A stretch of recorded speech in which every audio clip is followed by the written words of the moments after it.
Bonjour, je suis Sophie du blog La Cuisine de Sophie et nous allons apprendre à préparer ensemble des fondants au chocolat. Donc pour cette recette, vous aurez besoin de 100 g de chocolat noir dessert, de 3 œufs, de 90 g de beurre salé de préférence, de 90 g de sucre et de 50 g de farine. Donc nous allons débuter la première phase de cette recette de fondant au chocolat. Alors prenez vos 3 œufs et le sucre, nous allons les battre ensemble afin d'obtenir une préparation bien aérée et mousseuse.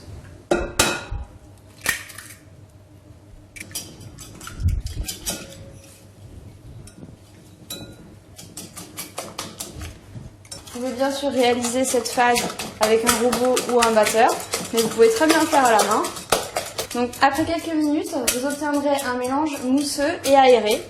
Et nous pouvons maintenant passer à la deuxième phase de notre recette.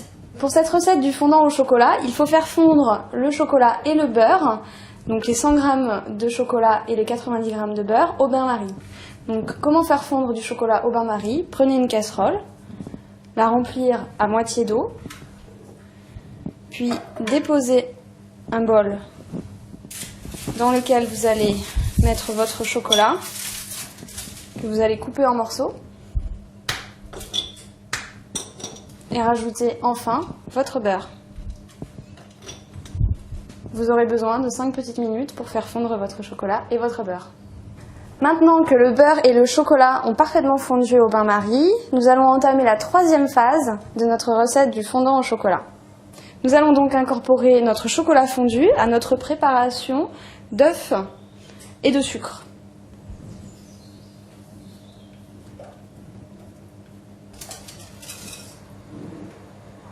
Et maintenant, il ne nous reste plus qu'à incorporer la farine.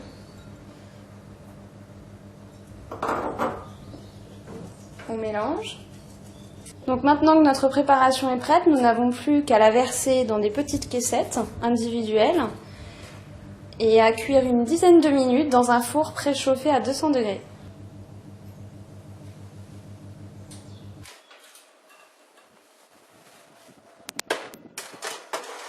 Voilà, nos 10 minutes de cuisson se sont écoulées.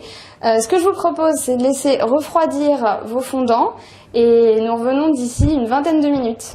Maintenant que vous avez laissé refroidir un petit peu vos fondants au chocolat, vous n'avez plus qu'à les servir à vos invités et je vous souhaite une excellente dégustation. À bientôt!